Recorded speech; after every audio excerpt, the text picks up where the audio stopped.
Bonjour à tous, encore une fois nous avons ce magnifique fond gris derrière moi vu qu'il semblerait que je ne peux pas filmer pendant la journée. Donc nous sommes déjà mi-février, je me suis dit qu'il était temps de vous faire une update lecture slash bilan de janvier. J'ai lu 4 livres je crois, c'est exact. Ah, j'ai aussi lu le premier tome de Heartstopper de Alice Oseman dont je voulais vous parler. Donc je vais commencer par Heartstopper de Alice Oseman. C'est un webcomic en fait qui est en train d'être publié sur Tapas. Et du coup moi je suis en train de lire pendant qu'il est publié, mais le premier tome a été édité. J'adore les dessins et le style d'Alice Oseman, c'est juste trop beau et c'est tout doux, tu te sens bien quand tu lis, l'atmosphère elle est juste trop cool. On va suivre deux personnages qui sont Nick et Charlie et on va suivre du coup leur rencontre, leur rapprochement. Après il y a genre des petits obstacles qui vont s'opposer à eux, enfin je sais pas comment le dire. Mais voilà, moi j'aime beaucoup, c'est un 5 sur 5 pour moi, gros coup de cœur. J'ai très peu de webcomics, je crois que c'est genre le deuxième que je lis, mais j'aime beaucoup, donc je pense que je vais essayer d'en trouver plus qui me plaisent. Mais voilà, je vous le conseille vraiment. Ensuite du coup on va passer aux livres que j'ai lus 4 livres. Le premier livre que j'ai lu c'est Un été avec Homer de Sylvain Tesson. Sur Sylvain Tesson en fait, ce qui reprend avec nous les épiques homériques, donc les œuvres d'Homère. Donc l'Iliade et l'Odyssée, et il a créé des thèmes et il nous présente du coup ses récits à travers les thèmes qu'il a choisis. C'est super intéressant, moi j'ai beaucoup aimé, c'est mon père qui m'avait offert ce livre avant que je parte à Londres.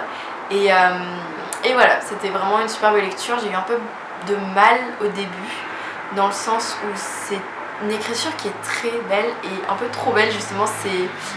Ce sont toujours de jolis mots et des phrases qui sont super bien écrites, et au début j'étais un peu décontenancée et ça m'avait vraiment bloqué en fait dans la lecture. J'ai pris beaucoup de temps à lire genre les 20 premières pages et puis on commence vraiment à entrer dans l'Iliade. Oui, parce que l'Iliade c'est avant l'Odyssée. Quand on commence vraiment à entrer dans l'Iliade, là j'ai vraiment accroché. Du coup j'en profite pour le dire et comme ça pour moi ce sera un peu comme un engagement. J'ai décidé qu'en 2019 j'allais essayer de lire au moins un livre par mois qui soit un classique, soit de la non-fiction. Et du coup pour moi Un été avec Homer compte comme de la non-fiction. Du coup je le mets dans cette petite catégorie. Donc voilà, j'ai essayé de faire ça en 2019. Le deuxième livre que j'ai lu du coup c'est Arch Enemies, donc c'est le tome 2 de Gang des prodiges de Marissa Meyer. J'avais lu le tome 1 l'an dernier et j'avais trop aimé. Mais ce tome 2 était un peu décevant j'ai trouvé par rapport au premier tome. Le début, genre les 3 premiers quarts sont hyper chiants parce qu'on a juste Nova, qui est la personnage principale, qui hésite entre l'amour ou sa destinée entre guillemets, donc ce pourquoi elle a été éduquée et sur toute sa famille, tout, ou alors le gars qu'elle aime. je suis désolée mais genre la romance c'est vraiment pas mon truc. Du coup à la fin on avait genre une bataille un peu épique et tout, il y avait un peu de l'action. Là c'était cool, mais sinon ouais c'était un peu décevant. Pour ceux qui ne connaîtraient pas le Gang des prodiges, c'est une histoire de super-héros. On a des méchants, des gentils, nous on est du côté des méchants bien sûr, c'est trop cool. Et voilà, je sais pas, c'est juste un univers que j'aime beaucoup et des personnages que j'aime bien. Mais là c'est vrai que ce deuxième tome c'était un peu trop de romance pour moi. Ensuite, troisième livre, et c'est un livre que j'ai détesté, vraiment c'était vraiment une mauvaise lecture, c'est What If It's Us de Becky Albertalli et Adam Silvera. Alors ce livre, mais c'est une catastrophe, genre je peux pas, c'était vraiment lourd à lire. Donc en gros, on a deux personnages principaux, j'ai oublié leur nom, c'est Arthur et Ben je crois, ouais, qui vont se croiser un jour à New York. Et ça va être un peu le coup de foudre. Ils vont se persuader que c'est leur destinée de se retrouver et de finir ensemble, et du coup ils vont tout faire pour se retrouver et finir ensemble.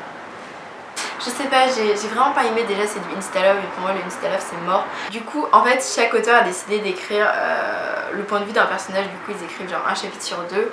Arthur, donc qui était écrit par Becky Albertalli, j'ai détesté son point de vue, c'était chiant à lire, c'était tellement lourd, c'était bourré de références contemporaines. Donc t'avais genre Hamilton, Dear Evan Hansen, t'avais Harry Potter, mais genre toutes les 2 pages. Dans Simon VS, c'était à petite dose. Genre t'avais un peu de Drarry, t'avais les Oreos et tout ça. Mais là c'était genre toutes les 3 lignes on te rabâchait genre j'aime Hamilton, écoute Hamilton, je veux des billets pour aller à Hamilton, viens on va voir Hamilton. même moi qui aime Hamilton, je ne suis pas aussi chiante. Je suis vraiment genre, Arthur il était insupportable.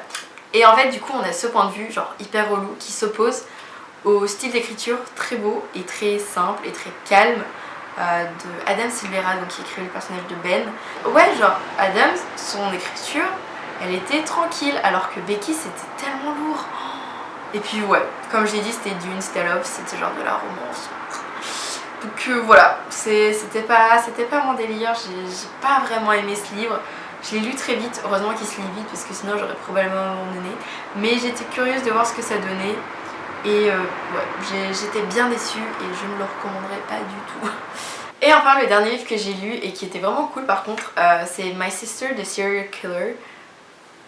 J'adore ce titre. Ah oh, c'est trop cool, j'aime tellement ce titre. Alors je connaissais pas du tout le livre, je l'ai découvert quand je suis allée à Foyles. Oui, je passe ma vie à Foyles. En gros ils avaient genre la grosse vitrine et t'avais écrit en gros My Sister the Serial Killer. Et t'avais genre la jolie couverture, genre vert fluo. J'adore. Et ce titre qui est absolument captivant, moi vraiment genre j'ai vu ce titre, je suis rentrée, j'ai pris le livre, j'ai lu le résumé, j'étais en mode il me faut ce livre, il faut que je le lise. Le titre parle un peu pour lui-même. On va suivre une jeune femme qui s'appelle Korédé et dont la petite sœur Ayula tue en fait tous ses copains avec qui elle ne veut plus sortir. C'est-à-dire au lieu de rompre avec eux, elle les tue. J'adore. Je suis désolée, j'aime tellement. En fait du coup Korédé elle est un peu habituée à cette routine, donc à chaque fois que sa petite sœur l'appelle c'est pour lui dire qu'elle a tué quelqu'un. Et du coup Korédé arrive sur le lieu du crime et elle va nettoyer le carrelage et les débarrasser du corps pour ne laisser aucune trace. Et en fait Korédé elle est infirmière et elle travaille avec un médecin sur lequel elle a un crush en fait. Mais très vite elle va se rendre compte que sa petite sœur Ayula va commencer à être intéressée par ce même médecin et que lui est attiré par la jeune femme. Korédé, si vous voulez, elle va se retrouver dans ce dilemme parce qu'elle sait que au final ce qui attend ce cher médecin c'est la mort, vu que sa petite sœur va s'en lasser très vite. Mais elle de son côté elle peut pas le faire passer avant sa famille.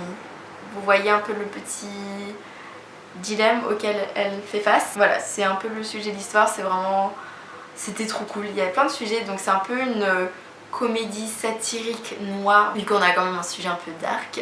Et en même temps c'est féministe, ça parle de famille, ça parle des liens du sang. On a une mini-enquête, on a un peu de poésie, je sais pas, j'ai bien aimé. Et puis aussi le décor habituel pour ma part, vu que ça se passe au Nigeria, donc à Lagos. Super intéressant, donc voilà, c'était un tout autre cadre de vie que je découvrais. Et je sais pas, j'ai vraiment aimé cette lecture, c'était pas un énorme coup de cœur, mais c'était vraiment une bonne surprise. Donc voilà, c'était toutes mes lectures en ce mois de janvier. Hier soir j'ai commencé à lire 7 merveilles, donc c'est Vengeful de Victoria Schwab, vu que je rencontre l'auteur dans un mois et je me suis dit que je voulais quand même lire ce livre pour pouvoir lui en parler.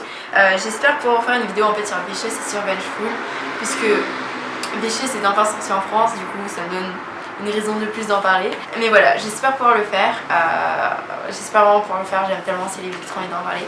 Mais bref, je vous dis à bientôt dans une prochaine vidéo.